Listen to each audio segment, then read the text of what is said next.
Welcome to Griffonomics. Thanks for having me. So, our mission for this deep dive today is, well, it's a bit of a mystery for you listening.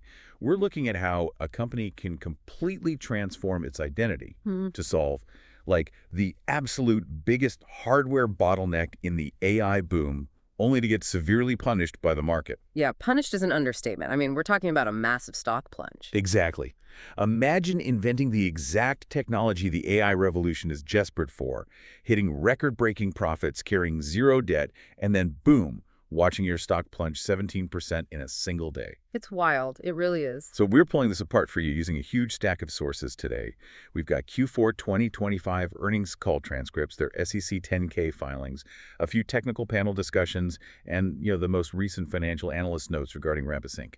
Yeah, and the contrast here between the underlying business health and that sudden market reaction is just jarring. I mean, when you read through the balance sheets and the roadmaps in these filings, everything points to this multi-year success story. Right. But Wall Street is, reacting to a very specific set of immediate supply chain risks. Yeah, but before we get to the anatomy of that stock drop, we actually need to establish what Rambus is doing right now. Sure. Because if you haven't looked at this company in a few years, they have completely metamorphosed. Oh, for sure. It's night and day. Like, they used to be known mainly as a traditional patent licensing firm, right? You paid them a fee, you got to use their foundational memory designs. But today, they're this highly critical, fabulous semiconductor company. Yeah, they're actually making the hardware.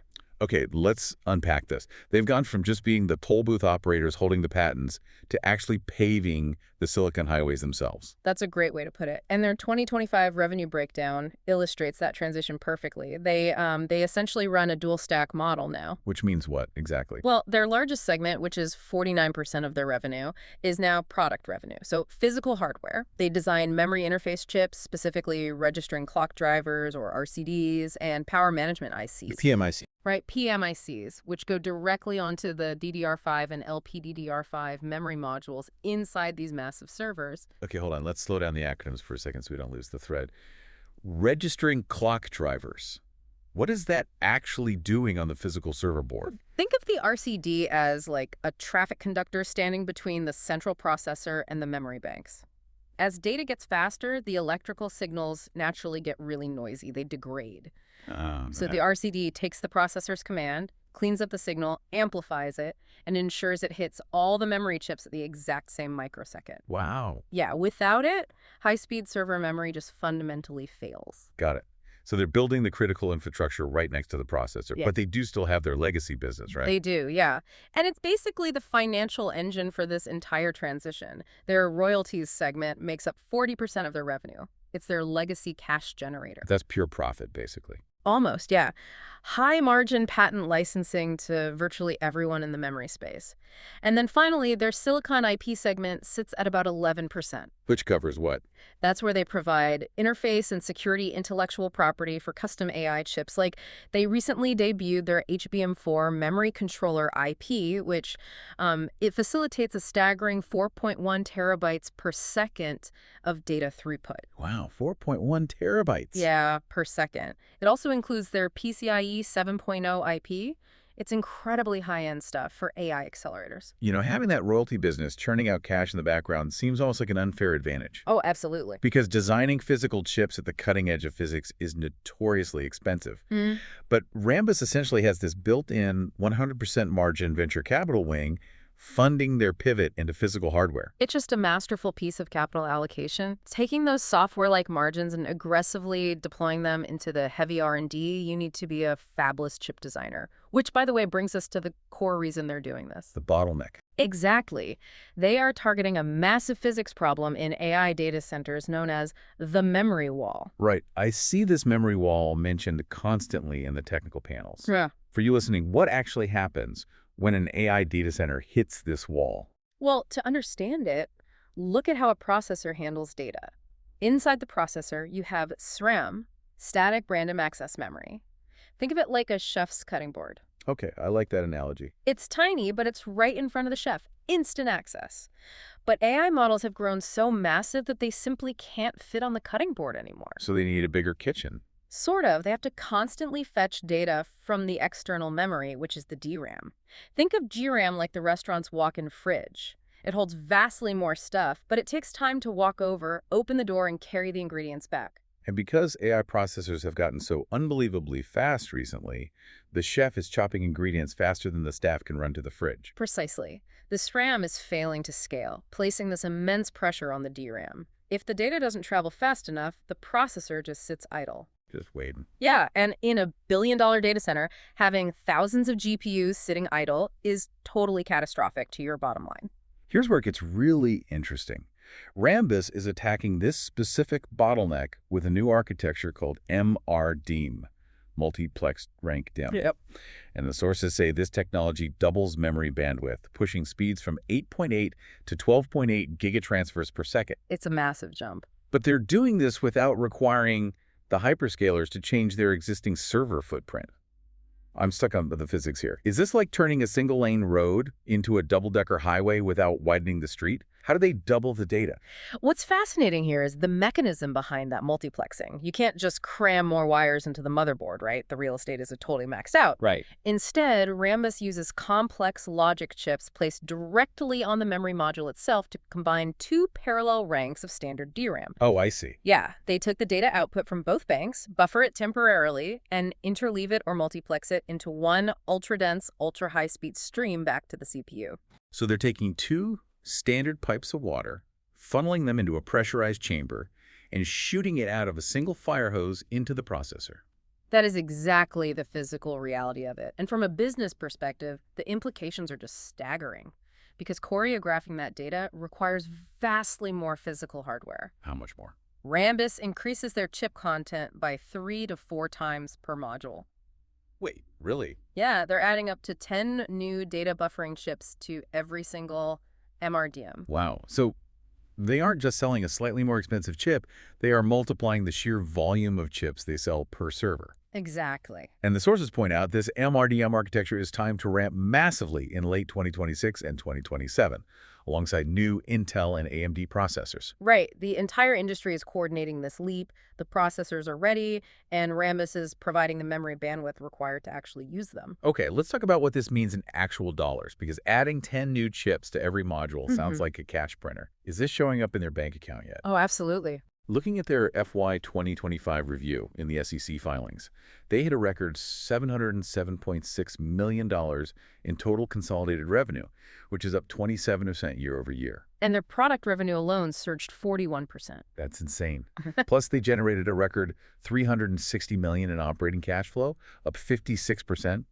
They have $762 million in liquidity, and they carry zero debt. Which is a massive structural advantage in semiconductors. Having a debt-free balance sheet gives them so much strategic flexibility. Right, but I want to challenge you on one specific number from the earnings call. They reported 61.5% product gross margins. Now, 61% margins make sense for software, but they're building physical silicon. You have to pay TSMC to manufacture it. You have to pay for packaging, shipping. It's easy to look like a genius in an AI bull market.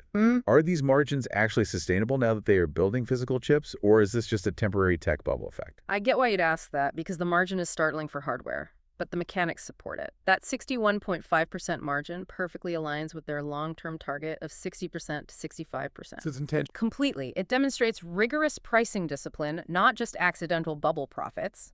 When you provide the exact component that prevents a $30,000 AI accelerator from sitting idle, you have immense pricing power. That makes sense. Customers gladly pay the premium because the cost of a memory chip failing in production is infinitely higher than the cost of the chip itself. Right, but to maintain those margins, they can't just rest on basic clock drivers.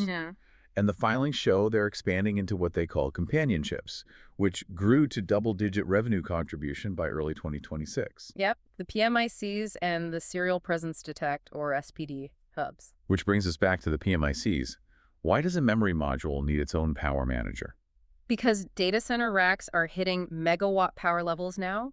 Traditionally, the motherboard handled power delivery, sending a standard voltage to the memory. Okay. But at AI speeds, the electrical tolerances are razor thin. So Rambus puts a PMIC directly on the module. It takes a raw 12-volt feed and steps it down to precise microvolt levels for the individual DRAM chips. So it's basically the ultimate voltage bouncer at an exclusive club, ensuring only the exact, safe amount of power gets through to the VIP memory section. Exactly. And if we connect this to the bigger picture, Thermal constraints and power efficiency are no longer optional features. They are the ultimate limiting factors for AI expansion. Wow. If you can't manage localized voltage, you literally can't build a larger data center. And their expansion goes beyond just power. They're developing quantum-safe IP, building hardware security cores to protect against future quantum computing threats.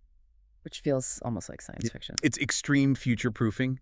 As AI models process highly sensitive data like national security or healthcare hardware-level memory encryption is an absolute requirement. So they have zero debt, a massive tech moat with MRDIMM, highly controlled 61% margins, and incredible foresight. Right. Which finally brings us to the elephant in the room. With flawless innovation and record cash, what caused the stock to plummet 15 to 17%? What happened in Q1 of 2026? The plunge was driven by supply chain forensics. Despite the stellar 2025 results, their Q1 2026 revenue guidance came in shockingly low. Why?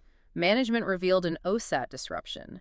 They identified a back-end manufacturing issue in Q4 at an outsourced semiconductor assembly and test partner facility. Just stop right there. What does an OSAT do? Once TSMC prints the silicon wafer, it goes to an OSAT. They cut the silicon into individual chips, package them, and test them under stress. Okay. During Q4, demand was so strong that Rambus depleted their Q1 2026 staging inventory to fill orders, basically an inventory pull forward. So they were already running low for Q1. Exactly. And then they detected an anomaly at this OSAT facility. Out of strict caution, they quarantined and retested all the materials. That constrained their testing capacity and led to a guided low double-digit million revenue hit for Q1. Wait, if they're a fabless company, doesn't a single partner glitch expose a fatal structural flaw in the entire asset-light business model? This raises an important question about supply chain fragility, for sure. But look at how they reacted. It's like a Michelin star restaurant that doesn't own the farm. If a supplier sends bad tomatoes, you don't serve them. You throw out the pantry. You lose money that night, but you protect your Michelin star. By eating that revenue hit, Rambus maintained their zero reputational damage standard with the hyperscalers. Proving this system actually worked. Exactly. Shipping a faulty batch to AWS is a death sentence. Taking the hit proved their quality control works. So what does this all mean? The OSAT disruption isn't the only structural risk. Their top 5 customers, including Samsung and Micron, account for 66% of their revenue. Right. Plus, their CFO, Desmond Lynch, resigned in February 2026, and they got hit with a $114 million write-down from a South Korean Supreme Court ruling on withholding tax. If 66% of my paycheck came from 5 people, my accountant quit, and I got a $114 million tax bill, I'd be panicking. How is the market absorbing this? You have to separate market realities from isolated events. The 66% concentration sounds terrifying, but customer consolidation is standard in the DRAM oligopoly. Samsung, Micron, and SK Hynix basically control the global supply. So selling to them is just the reality of the market. Exactly. It's not a flaw in Rambus's sales team. As for the CFO and the tax hit, markets hate uncertainty, which explains the stock drop. Right. But those isolated events don't change the physics of the AI memory wall. And because they're debt-free with $762 million in liquidity, they can absorb that tax hit without slowing down their MRDIMM rollout. Which leads to the final verdict. The sources rate RMBS as accumulate on weakness. Analysts like Jefferies maintained a $120 target, viewing the 15 to 17% plunge as a temporary hiccup. Yeah, the AI growth story is completely intact. They still expect to outpace the broader 8% server market growth in 2026. So for the listener, the sources are essentially arguing that this is a high-end luxury brand that just put its items on a rare 15% off sale simply because of a temporary shipping delay. I'd agree with that. The looming MRDIMM supercycle provides a massive fundamental safety net for investors looking past the Q1 noise. It's an incredible story. But before we go, I know you had a final thought on that quantum-safe IP. Yeah, just something for the listener to mull over. If Rambus is actively selling quantum-safe security IP today to protect chips from future quantum computers, what does that tell you about the highly classified, invisible timeline hyperscalers are actually operating on behind closed doors? Wow. That is a fascinating question. The future might be arriving way faster than we think. Absolutely. Well, thank you for joining us on this deep dive. Risk defined, portfolio protected,